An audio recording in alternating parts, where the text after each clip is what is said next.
In the shadowy underworld of motorcycle clubs, the Hells Angels stand as the most feared and infamous. Their reputation for ruthlessness, violence, and an unwavering code of loyalty has made them nearly untouchable. But there are those who dared to challenge this fearsome group, individuals who sought revenge and didn't flinch in the face of the Angels' brutality. These aren't just tales of gang wars, they're stories of men who risked everything to strike back against the Hells Angels, often paying a deadly price for their defiance.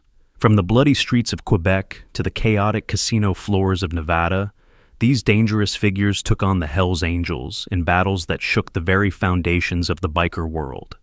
Their motives ranged from personal vendettas to bitter turf wars, but the common thread was their willingness to do whatever it took to exact revenge. Whether driven by a thirst for power, the desire to defend their honor, or sheer survival, these men left a trail of bloodshed in their wake. Today we dive into the lives of those who stood against the Hells Angels, uncovering the violent and often tragic consequences of their relentless pursuit of vengeance. Within a few years, the name Maurice "Mom" Boucher would become synonymous with terror in the criminal underworld of Canada. Born in 1953 in Kausapskal, Quebec, Boucher grew up in poverty and turned to a life of crime at an early age. His criminal career began with petty thefts, and as he matured, so did his ambition. By his 20s, Boucher had already spent some years in prison, where he began to forge ties with some of Quebec's most dangerous criminals. These would, in years to come, prove quite helpful in his rise through the ranks. By the mid-1980s, Boucher had joined the Rock Machine Motorcycle Club, an organization that received a great deal of media attention at the time for being regarded as the Hells Angels' most serious competitor. Compared with the Hells Angels, the Rock Machine was small, yet Boucher had a clear vision of his future with that club, that it should reign supreme in the world of bikers. His ambition and ruthlessness soon put him at the helm of the Rock Machine, and not long afterward, he became the de facto head of the club. He wasn't satisfied to just share the turf with the Hells Angels. He wanted to take them down and claim it for himself, especially in Quebec, where Hells Angels had been given a near monopoly over the drug trade. In 1994, Boucher launched what would turn out to be a bloody, cruel fight, the Quebec Biker War, to be channeled over almost a decade. The war between the Rock Machine and the Hells Angels had spilled onto the streets of Montreal and other parts of Quebec. A campaign of violence by both clubs raged without any reprieve. Bombings, shootings, assassinations. The events occurred day after day, with no holds barred, as the two clubs went at each other's jugular to prove supremacy. Boucher sat in the driver's seat in most of those attacks, choreographing them with cold-blooded, clinical precision. He knew that in order to win a war, he needed to instill an element of fear in his enemies' hearts, and did so with a brutality that left hardened thugs in shock. The most notorious of Boucher's violent acts occurred in August of 1995, when a car bomb exploded outside a Rock Machine clubhouse in Montreal. The blast killed one member of the Rock Machine and others. However, again, it was an unintended death that sealed the deal against the bikers, that of an 11-year-old boy, Daniel Desrochers.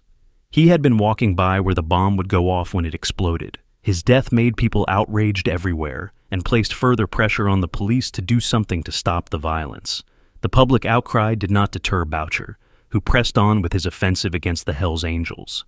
In 1997, he ordered the murder of two prison guards, Diane Levine and Pierre Rondeau, who were involved in the transportation of some Rock Machine members.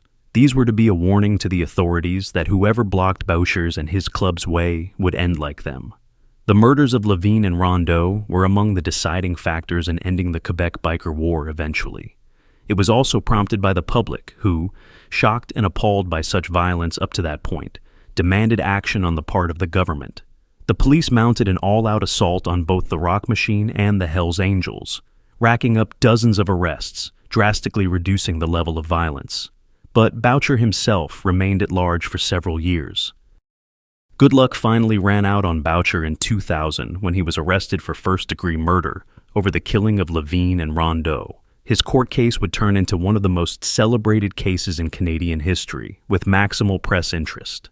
In spite of his rather frantic efforts to intimidate some of the witnesses and influence proceedings, Boucher was then found guilty and sentenced to life behind bars, with an eligibility of parole only after serving 25 years. His influence remained unabated even behind bars, as he continued commanding respect from the fellow inmates and inspiring fear in the hearts of many, with reports even of his involvement in criminal activities across the prison barriers. Brought behind the curtains, however, was his reign of terror over the streets of Quebec. The vendetta of Maurice "Mom" Boucher against the Hells Angels had to be in the name of reigning supreme. Willing to go to extreme lengths with violence, it made him one of Canada's most dangerous men. He shook the Quebec criminal landscape with long-lasting imprints. It is counted among the most violent episodes in organized crime history. The Quebec Biker War, with a toll of more than 160 lives lost. But the fall of Boucher didn't mean it was the end for the Hells Angels and their problems, as it had been the final chapter in Boucher's saga. So the biker gang war was only just getting into its stride. For as things began to simmer down in Quebec, a more savage and wily opponent was coming of age south of the border, who would carry the fight to the Hells Angels with equal viciousness. This was Ruben Doc Cavazos, the former president of the Mongols Motorcycle Club, who would soon pitch the biker world into another bloody conflict.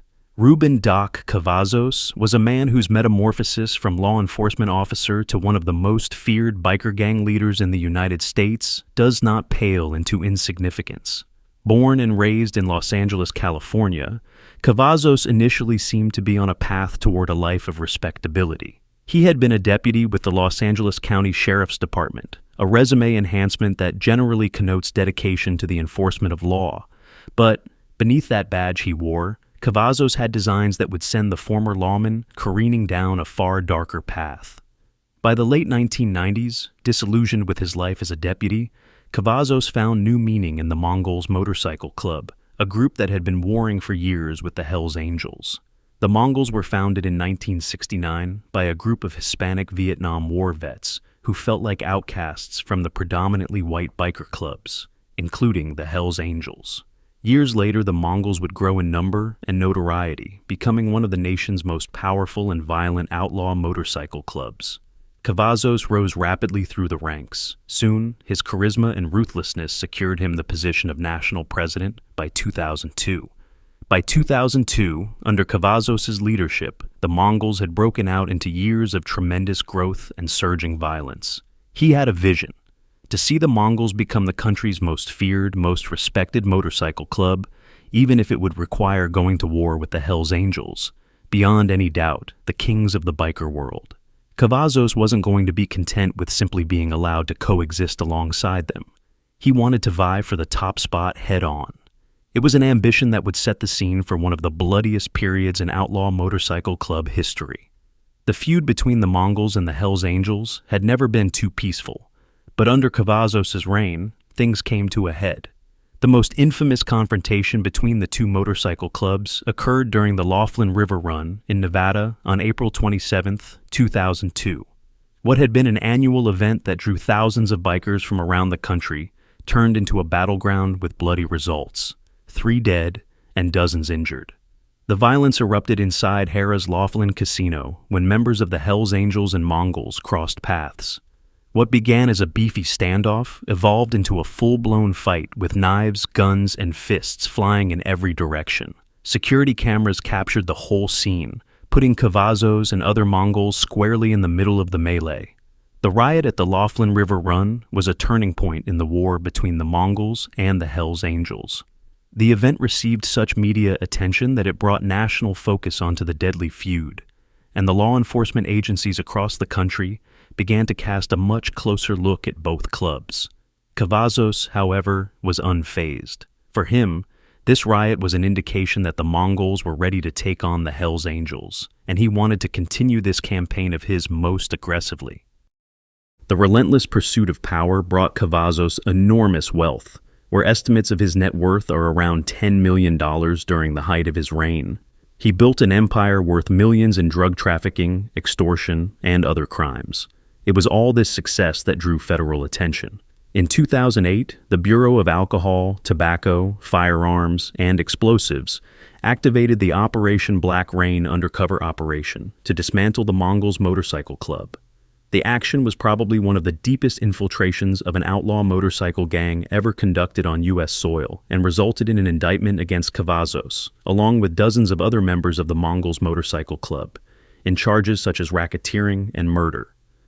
Cavazos' fall was as rapid as his rise. In October 2008, he was arrested at his home in California and charged with a litany of crimes. Facing overwhelming evidence against him, Cavazos knew he needed to make a deal with prosecutors if he wanted to avoid spending the rest of his life behind bars. He pleaded guilty to racketeering and was sentenced to 14 years in federal prison.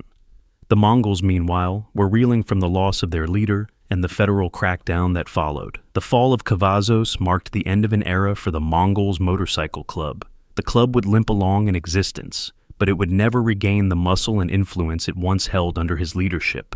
Though bruised and scarred from years of fighting, the Hells Angels came out of the feud still standing, and their reputation remained intact as the most powerful outlaw motorcycle club